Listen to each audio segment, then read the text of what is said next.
शरदराबाद के नवाही इलाके जोड़ीमिटला में एक नामालूम खातून की नाश बरामद हुई, जिसके जिस्म पर जख्म के निशानात थे। पुलिस इस बात की जांच कर रही है कि आया ये कत्ल तो नहीं। पुलिस के मुताबिक खातून की उम्र तकरीबन 30 बरस है। इस नाश को सड़क से गुजरने वाले मोटरसाइकिल सवारों ने देखा, जिसके बाद पुलिस को इत्तला दी। इत्तला मिलते ही पुलिस सुराग रिसां टीम के साथ मौके पर पहुंच गई। जोड़ीमिटला पुलिस ने मुकदमा दर्ज करते हुए मुख्तलिफ दावियों से तहकीकात कर रही है। बाद नाश को गांधी अस्पताल के मुर्दाखाना कर दिया गया मुंतकिल।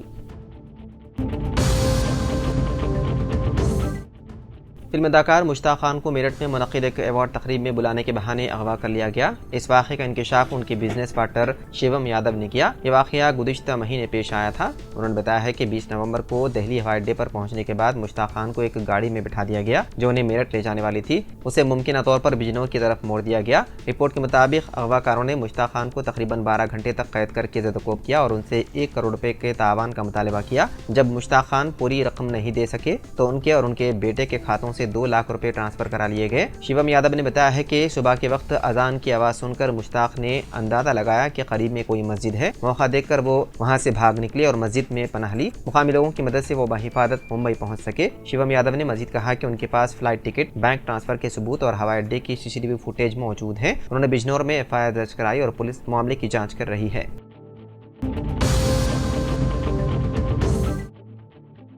हैदराबाद पुलिस ने मारूफ टॉलीवुड अदाकार मोहन बाबू के खिलाफ मंगल की रात एक टीवी रिपोर्टर पर उनकी रिहाइशगाह पर हमला करने का मुकदमा दर्ज कर लिया। पहाड़ी शरीफ पुलिस स्टेशन ने BNS एक्ट सेक्शन 118 के तहत मुकदमा दर्ज किया।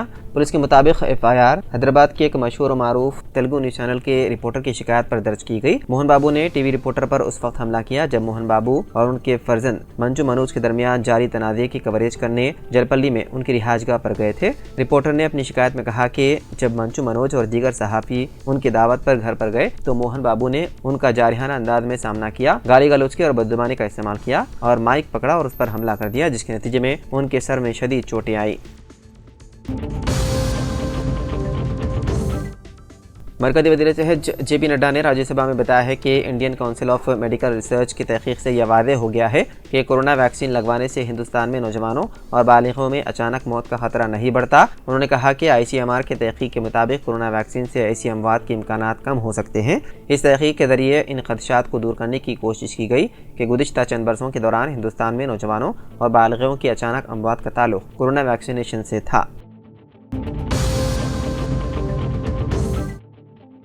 महकमा बरखी ने बताया है कि फलकनुमा सब डिवीज़न के कुछ फेडर्स के इलाकों में चारशंबा यानी कि 11 दिसंबर को लाइन विंग्स के कामों के बाइस बरखी सरबराही मसदूद रहेगी। फलकनुमा UGC फेडर के इलाके चश्मा, गुलाब शाह मस्जिद, वट्टेपल्ली, पर्दा गेट, मिस्कीन होटल, अल मदीना होटल, इसी तरह फारूक नगर फेडर के इलाके फलकनुमा, फारूक नगर, फातिमा नगर, गफूरिया मस्जिद, नागुलबंडा, जबकि वट्टेपल्ली फेडर के इलाके वट्टेपल्ली, मुस्तफ़ा नगर, नाइस होटल, गुंटल शाह दरगाह, मोहम्मदिया कॉलोनी, इसी तरह अलियाबाद फेडर के इलाके अलियाबाद, शमशीरगंज, जबकि गुंटाल शाह दरगाह के इलाके हबीब नगर, रोशन कॉलोनी, हैंडीकैप कॉलोनी, इसी तरह फातिमा नगर फेडर के इलाके फातिमा नगर, हैंडीकैप कॉलोनी में सुबह 10 बजे से शाम 5 बजे तक बरखी सरबराही मसदूद रहेगी। महकमा बरखी ने फलकनुमा सब डिवीज़न के तहत कुछ इलाकों में बिजली की मुअत्तली का ऐलान किया है। ये मुअत्तली 33 kV फलकनुमा सब स्टेशन के शटडाउन की वजह से की जा रही है, जो लाइन विंग के जरिए मरम्मती काम के लिए ज़रूरी है। आवाम से गुजारिश की जाती है कि बिजली की मुअत्तली के दौरान किसी भी गैर मुतवक्की सूरत हाल से बचने के लिए ज़रूरी इक़दामात करें।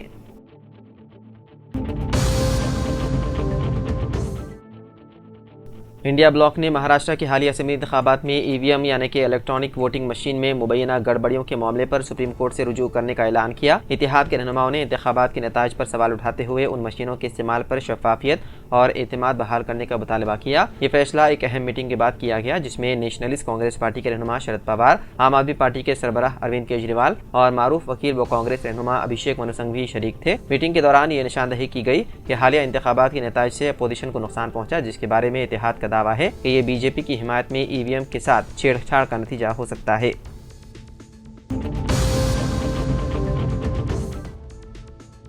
चारशंबे को शमशीरगंज के एक स्कूल में एक दिन पहले मुख्तलिफ बरादरियों से ताल्लुक रखने वाले तलबा के दरमियान झड़प के बाद कशीदगी फैल गई। रिपोर्ट्स के मुताबिक एक मखसूस कम्युनिटी से ताल्लुक रखने वाले एक तालिब इल्म जो अय्यप्पा स्वामी के कपड़े जेब तन किया हुआ था को किसी दूसरी कम्युनिटी से ताल्लुक रखने वाले तलबा के ग्रुप ने मारा पीटा। ये वाक़या मंगल को स्कूल के अवकात में पेश आया और स्कूल के मुंतज़मीन के इल्म में लाया गया, ताहम उनके खिलाफ कोई कार्रवाई नहीं की गई। चारशंबे की सुबह सैकड़ों अय्यप्पा अकीदतमंद स्कूल में जमा हुए और हंगामा किया। इस दौरान स्कूल इंतजामिया ने पुलिस को इसकी इत्तला दी, जिसके बाद मुकामी पुलिस स्कूल पहुंच गई। बाददा तलबा को प्रिंसिपल के कैबिन में लाया गया। एसीपी छतरीनाका चौधरी चंद्रशेखर और inspector V Srinivas Reddy school पहुंचे। सूरत हाल को मजीद खराब होने से रोकने के लिए पुलिस ने इजाफी पुलिस दस्ते तैनात किए हैं। हुकाम फिलहाल इस मामले की तहकीकात कर रही है। स्कूल इंतजामिया इस वाक़े के जिम्मेदारों के खिलाफ मुनासिब कार्रवाई को यकीनी बनाने के लिए पुलिस के साथ ताउन कर रही है।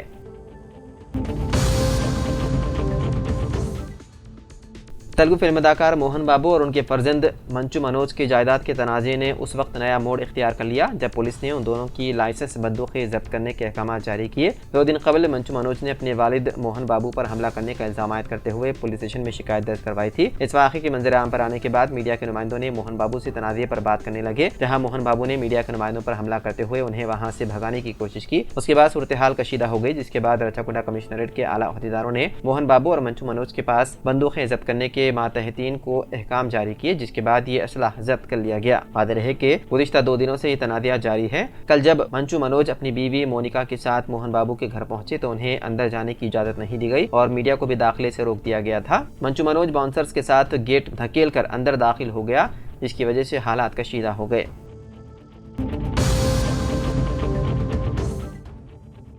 तेलंगाना हाई कोर्ट ने ग्रुप 2 मुसाबिकत इम्तिहानात पर हुक्म इल्तिवा के लिए दायर की गई दरख्वास्तों को कबूल नहीं किया। जस्टिस पी कार्तिक ने 23 उम्मीदवारों की जानिब से दायर की गई दरख्वास्तों की समाअत करते हुए 15 और 16 दिसंबर को ग्रुप 2 इम्तिहानात के इनेकाद को हरी झंडी दिखा दी। मुख्तलिफ अजला से ताल्लुक़ रखने वाले उम्मीदवारों ने शिकायत की है कि ग्रुप 2 इम्तिहानात की तारीख रेलवे रिक्रूटमेंट बोर्ड के इम्तिहान से टकरा रही है, जो 16 और 18 दिसंबर मुनक़िद होगा। दरख्वास्त गुजारों ने कहा कि ऐसे उम्मीदवार जो दोनों इम्तिहानात में शिरकत करना चाहते हैं, उन्हें राहत देने के लिए ग्रुप 2 इम्तिहानात की तारीख में तब्दीली की जाए।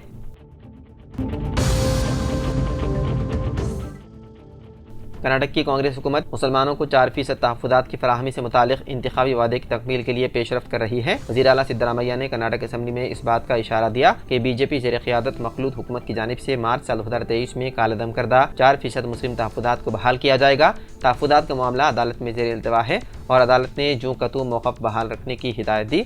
असम्बली में सिद्धरामैया ने बीजेपी पर दोहरा मियार इख्तियार करने का इल्ज़ाम किया और कहा कि बीजेपी ने पहले 4% तहफ़्फ़ुज़ात को 2 मुख्तलिफ तबक़ात में तक़सीम कर दिया, जबकि सुप्रीम कोर्ट में इसके बरखिलाफ हलफनामा दाखिल किया गया। उन्होंने कहा कि बीजेपी की साबिक़ हुकूमत ने ज़ुमरा 2A के तहत पंचमा शाली लिंगायत तबक़े को शामिल नहीं किया, बरखिलाफ उसके ज़ुमरे 2B के तहत मुसलमानों को दिए गए 4% तहफ़्फ़ुज़ात को कालअदम करते हुए वीरा शिवा लिंगायत और वकालिका तबक़ात में तक़सीम कर दिया। उन्होंने कहा कि इक़दाम पसमानदा मुसलमानों के साथ नाइंसाफ़ी के मुतरादिफ है।